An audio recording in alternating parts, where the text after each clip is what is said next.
이스라엘 자손들이 엘림을 떠나서 엘림과 시내산 사이에 있는 신광야에 이르렀을 때에 먹을 양식이 떨어지게 되었습니다.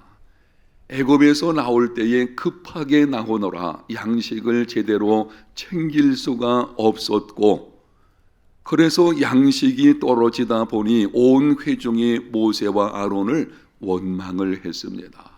하나님께서 그 원망 소리를 들으시고 일용할 양식인 만나를 내려주셨습니다.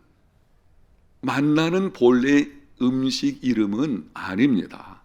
아침에 이슬이 마른 후에 작고 둥글고 서리같이 가는 것들이 지면에 덮여 있는 것을 보고 이스라엘 백성들이 그것이 무엇인지를 알지 못해서 서로 말을 합니다.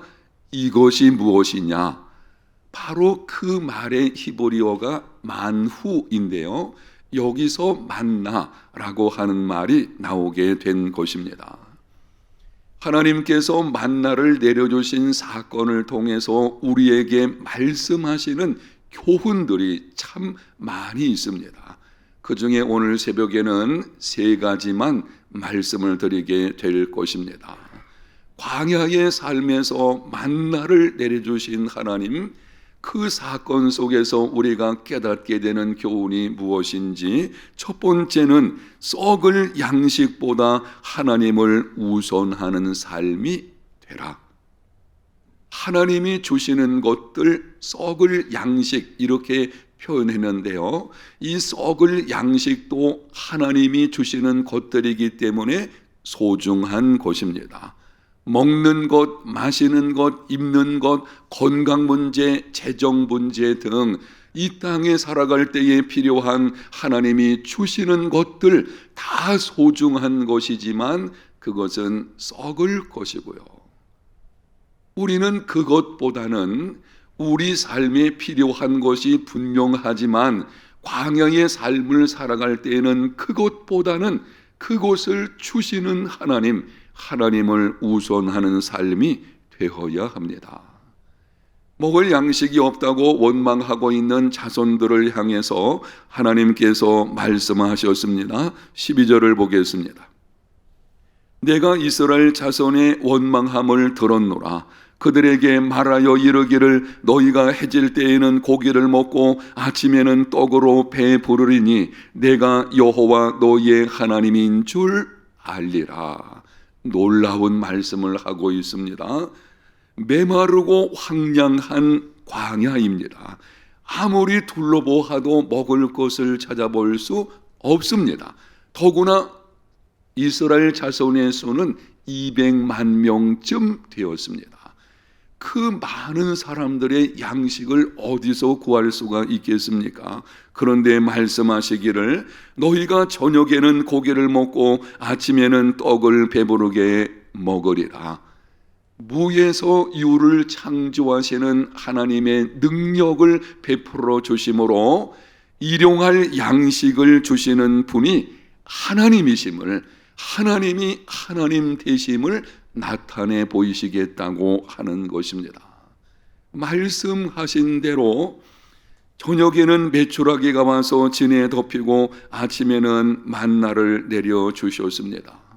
우리 하나님은 불가능한 상황에서도 일용할 양식을 능히 공급하시는 분이신 줄로 믿습니다. 학자들 가운데서는 시나이 반도에서 이 만나라고 하는 음식이 어디서 나왔는지를 찾기 위해서 자연적인 물질이 무엇인가를 찾기도 했습니다. 만나를 먹었다고 하는데 그 광야에 자연적으로 생겨난 어떤 물질이 있지 않겠나, 그래서 그걸 찾으려고 애를 쓴 것을 보게 되는데 그거는 헛된 일인 것입니다. 여러분 생각해 보십시오.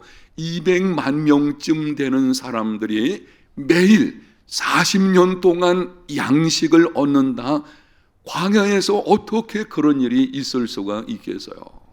한 번 먹는 것도 참기 힘들 것인데, 아니 40년 동안 하루 3끼를 먹어야 될 것이고 그런 양식이 어디서 나오겠습니까?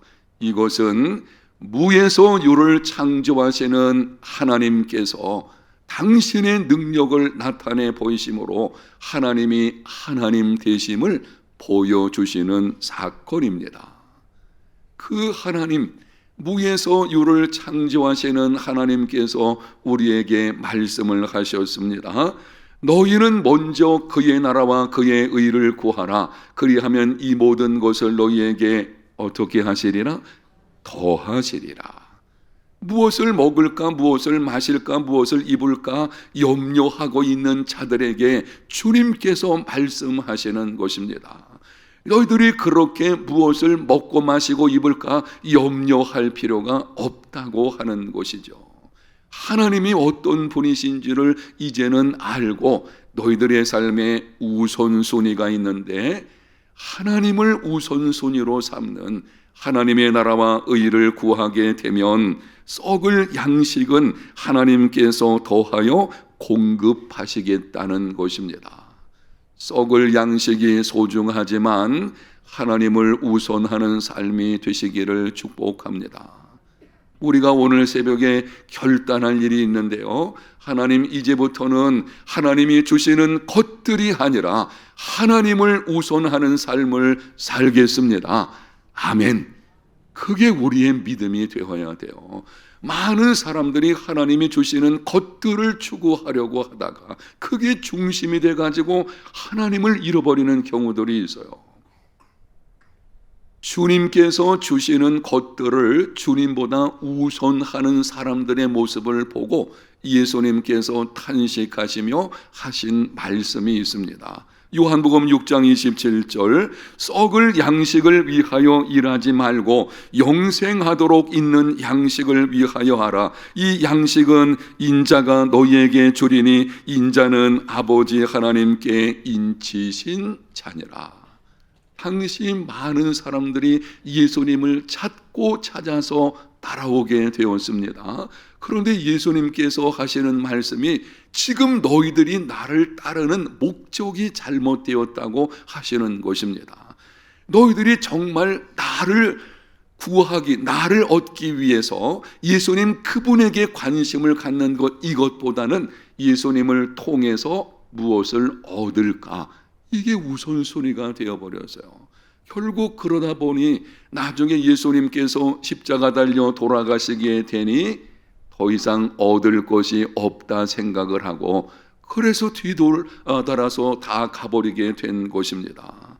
사랑하는 성도 여러분, 세상 재물 얻으려고 하다가 하나님을 잃어버리지 마십시오. 세상 명예를 얻으려고 하다가 하나님을 떠나는 어리석음을 범하지 마십시오. 자존심 지키려고 하다가 더 중요한 하나님의 뜻을 저버리지 마십시오.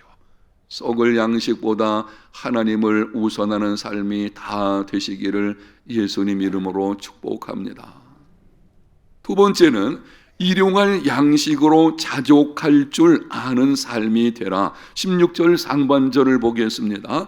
여호와께서 이같이 명령하시기를 너희 각 사람은 먹을 만큼만 이것을 거둘지니. 만나를 내려주시면서 하나님께서 명령을 하시는 것입니다. 너희 각각의 사람들은 먹을 만큼만 양식을 구하라. 일용할 양식을 구하라는 것입니다. 그 이상으로 욕심 부리지 말라고 하시는 것이죠. 이거는 하나님을 신뢰하는 믿음이 있는지를 사실은 시험하시는 것입니다. 사람들의 특징은 이렇습니다. 오늘 먹을 것이 있으면 내일 먹을 것을 걱정하고, 내일 먹을 것이 있으면 1년 먹을 것 걱정하고, 1년 먹을 것이 있으면 평생 먹을 것을 걱정하고, 평생 먹을 것이 있으면 무슨 걱정을 하죠? 자녀 손들이 먹을 것까지 걱정하는 것을 보게 됩니다. 그러다가 보니까는 일용할 양식보다 더 많은 것을, 욕심을 부리는 이 탐심이 문제가 되어지는 것을 보게 됩니다. 오늘 하나님께서 말씀을 하십니다. 각 사람은 먹을 만큼만 거두라.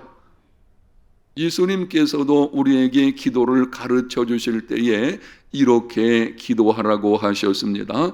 오늘날 우리에게 일용할 양식을 주옵시고, 일용할 양식으로 자족할 줄 아는 믿음의 삶이 되시기를 바랍니다. 오늘 일용할 양식, 하나님께서 내일도 채워주실 것이라는 그 믿음, 이게 광야의 삶이거든요. 오늘 하루 내게 주어진 일용할 양식으로 감사하며 자족하게 될 때에 내일은 내일에 맡겨두고 하나님께서 내 삶에 채워주실 것이라는 것을 믿음으로 오늘 내게 주어진 일을 힘써 달려가기만 하면 되는 것입니다. 그게 믿음 생활이고 광야의 삶이거든요. 잠언 기자가 이렇게 기도를 했습니다. 여러분이 잘 알고 있는 기도죠. 잠언 30장 8절과 9절입니다. 나를 가난하게도 마옵시고 부하게도 마옵시고 오직 필요한 양식으로 나를 먹이시옵소서. 혹 내가 배불러서 하나님을 모른다 여호와가 누구냐 할까 하오며 혹 내가 가난하여 도둑질하고 내 하나님의 이름을 욕되게 할까 두려워함이니이다. 연약한 인간은 배가 부르고 등이 따스면 하나님을 멀리하는 것을 보게 됩니다. 성도들의 삶을 보게 되면은 어려울 때는 하나님 앞에 나옵니다. 그런데 계속해서 배가 부르고 등이 따스고 평안한 삶을 살게 되면 이제는 하나님에 대한 생각이 희미해지는 것을 보게 되는데요. 통계적으로 보게 되면 국민 소득이 3만 불 이상 넘어가게 되면 사람들이 종교에 대한 관심을 잘 갖지 않는다는 것입니다.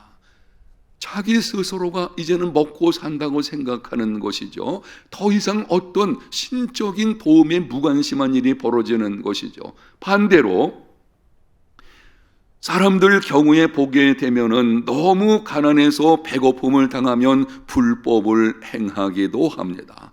이런 일이 일어나지 않기를 잠언 기자가 기도하는 것입니다. 하나님 나로 하여금 가난하게도 마옵시고 부하게도 마옵시고 오직 필요한 양식으로 나를 먹이시옵소서. 일용할 양식으로 자족할 줄 아는 삶이 되어야 합니다. 사랑하는 성도 여러분, 빈손으로 왔다가 빈손으로 가는 것이 인생입니다. 그런즉 먹을 것과 입을 것이 있은즉 족한 줄로 아는 삶이 되시기를 축복합니다. 이렇게 하십시오. 없어도 사는 것에 너무 관심과 시간 보내지 마십시오. 그거 없어도 되거든요. 그런데 그 없어도 되는 것에 너무 많은 관심을 가지고 있어요. 내가 그것을 구함으로 인해서 나를 좀 과시하려고 하는 이런 성향들이 있죠. 나는 이런 사람이야. 아니에요.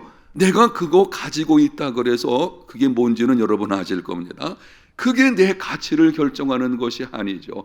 그런데 없어도 되는 것에 너무 많은 관심을 가지고 거기에 시간을 보내는 것을 보게 됩니다. 마땅하지 않죠. 하나님과 이웃을 위해서는 큰 꿈을 꾸고 나를 위해서는 일용할 양식으로 자족할 줄 아는 삶이 되시기를 바랍니다. 그렇게 해야 됩니다. 가난하게도 마옵시고 부하게도 마옵시고 기도하라고 하면 그러면은 큰 것을 구하는 것은 잘못된 것인가요? 아니죠. 그건 잘못 아닙니다. 여러분, 입을 크게 열어서 구하는 삶이 되시기를 축복합니다. 분명한 것은 이것입니다. 나를 위해서는 일용할 양식이 있은즉 족한 줄로 알고 입을 열어서 크게 구하는 것은 하나님과 이웃을 위해서 그렇게 하라는 것이죠. 하나님, 나로 하여금 정말 선한 영향력을 세상 속에서 크게 한번 끼치고 싶습니다. 내게 좀 큰 것을 주시옵소서. 그거는 바른 기도가 될 것입니다. 그런데 나를 위해서는요, 일용할 양식이면 족하지 않겠습니까? 광야 만나에서 두 번째 주시는 교훈은 일용할 양식으로 자족할 줄 아는 삶이 되어야 합니다. 세 번째는 우리의 넉넉한 것으로 다른 사람의 부족을 보충해 주라. 본문 17절과 18절을 보면 백성들이 밖에 나가서 만나를 거두게 되었습니다. 거둘 때에 때로는 많이 거두기도 하고 적게 거두기도 하고, 거둘 때에 무슨 대를 가지고 가서 측량하는 거 아니잖아요. 대충 이렇게 우리가 걷게 되죠. 거기서 많기도 하고 거둔 것이 적기도 한데 놀랍게도 오멜로 되어 보니 많이 거둔 자도 남음이 없고 적게 거둔 자도 부족함이 없었습니다. 각 사람이 먹을 만큼만 거두게 된 것입니다. 이 사건의 의미가 무엇인지를 사도 바울이 그의 서신에서 이렇게 말을 합니다. 이제 너희의 넉넉한 것으로 그들의 부족한 것을 보충함은 후에 그들의 넉넉한 것으로 너희의 부족한 것을 보충하여 균등하게 하려 함이라. 기록한 것 같이 많이 거둔 자도 남지 아니하였고 적게 거둔 자도 모자라지 아니하였느니라. 광야 만나의 이 신기한 사건이죠. 이 사건의 의미가 무엇인가 하면 너희들이 넉넉하게 가지고 있으면 부족한 자들에게 나눠줘서 그들의 부족을 보충해 주고, 혹시 너희들에게 부족함이 있다면 넉넉한 자들로부터 보충을 받아서 균등하게 하라고 하는 것입니다. 사람의 운명은 알 수가 없습니다. 여러분, 오늘 풍족해도 내일은 가난해질 수 있고요. 오늘 가난해도 내일은 풍족해질 수 있습니다. 그러므로 넉넉할 때 나누고 혹 후에 내가 어려울 때에는 도움을 받으며 살아야 합니다. 이것이 광야 만나의 의미입니다. 하나님께서 나와 우리 가정에 다른 사람들보다 더 넉넉함을 주셨다고 한다면 기억하십시오. 그것은 부족한 사람을 보충하여 나누는 삶이 되게 하라고 하시는 것입니다. 본문 19절과 20절을 보면 만나를 다음 날 아침까지 남겨두지 말라고 말씀을 하시고 있어요. 그런데 어떤 사람들의 경우에는 지혜를 짜내는 것입니다. 이전에 우리가 양식이 떨어진 적이 있었으니까 다음 날까지 좀 보관해가지고 양식이 떨어지지 않게 해야 되겠다 라고 해서 남겨놓았더니 다음 날 그것이 썩고 냄새가 나게 된 것입니다. 모세가 진노했습니다. 여기서 깨닫게 되는 것이 있는데요, 하나님의 축복이 벌레가 나서 썩지 않게 하라, 냄새가 나지 않게 하라는 것입니다. 이 말씀 영상에 있는 것 우리 한번 같이 읽어보겠습니다. 하나님의 축복이 벌레가 나서 썩지 않게 하라, 냄새가 나지 않게 하라. 하나님께서 우리에게 주신 축복들이 있는데요, 그것이 썩지 않게 해야 됩니다. 냄새 나지 않게 해야 되겠죠. 하나님께서 어떤 사람에게 건강의 복을 주셨더니 그 건강한 몸을 가지고 세상 속에서 죄악된 곳에 막 다니는 경우가 있어요. 냄새 피우는 거죠. 하나님이 어떤 사람에게 재물을 복을 주었더니 그 재물을 가지고 흥청망청 허랑방탕하게 쓰면서 죄 가운데 있는 것을 보게 됩니다. 하나님의 축복이 썩게 되는 냄새를 피우는 것입니다. 하나님께서 어떤 사람에게는 교회 안에서 중직의 복을 주었더니 이 중직의 복은 아주 귀한 거죠. 사명감이 있지 않겠습니까? 그런데 그것을 하나님의 교회를 세우는데 사용하지 않고 냄새를 피우는, 교회를 소란하게 하고 다른 사람을 실족하게 하는 경우들이 가끔 있는 것을 보게 되는데요, 이런 경우라면은요, 차라리 그 복을 받지 않은 것이 나을 것입니다. 하나님의 축복이 축복되게 하는 삶이 되시기를 소원합니다. 내게 주신 하나님의 축복들이 있어요. 건강, 재물, 명예, 또 이런저런 많은 것들을 우리에게 주셨죠. 그것이 복이 돼, 그 축복이 축복이 되게 하는 이 삶이 되어야 하는 것이죠. 어떤 신문에서 읽은 글인데요, 오랫동안 질외 피해자들을 사진에 담아온 사진 작가 이시우 씨가 어떤 사람에게 질문하기를 몸의 중심은 어디라고 생각합니까? 그렇게 묻고는 자신이 이렇게 답변을 합니다. 몸의 중심은 아픈 곳입니다. 아픈 곳에 모든 정신이 쏠리고 아픈 곳을 배려해 몸이 움직입니다. 세상의 중심도 아픈 곳입니다. 그러므로 세상도 아픈 곳을 중심으로 움직여야 합니다. 아주 좋은 말씀을 한 것을 보게 되는데요. 여러분, 세상 중심은 미국의 펜타곤도 아니고 우리나라 대통령실도 아니고 백악관도 아닙니다. 세상 중심은 아픈 곳입니다. 어디라고요? 아픈 곳입니다. 우리가 몸이 아프면은요, 우리가 삶이 아픈 곳을 중심으로 해서 움직이는 거 아닌가요? 여러분, 가정에 누군가가 아픔이 있으면 가정이 온통 그 아픈 사람 중심으로 모든 것이 짜여지게 되는 것을 보게 되죠. 예수님께서도 인류 역사를 AD와 BC로 나누시고 지금도 세상 중심에 서셔서 모든 것을 통치하시는 것을 보게 됩니다. 세상 중심이 누구냐? 예수 그리스도시죠. 그분이 세상 중심이 된 것은 죄와 죄의 비참으로 인해서 아픔이 있는 곳으로 오셔서 아픔을 담당하셨기 때문입니다. 그러므로 우리는 아픔이 있는 곳으로 나아가 내가 받은 축복을 나누며 돌보는 삶을 살아야 합니다. 이것이 세상 중심에 서는 것이고 그것이 하나님께서 내게 주신 축복이 축복되게 하는 삶을 살아내는 것입니다. 광야의 삶에서 주신 만나의 의미가 무엇인지를 우리가 들었으니 이제는 이러한 삶이 다 되시기를 소원합니다. 오늘 주신 말씀을 정리해 드리면 이렇습니다. 세 단어로 여러분에게 말씀을 드리면 첫 번째는 우선순위입니다. 우선순위가 바라야 바른 믿음의 삶이 되어지죠.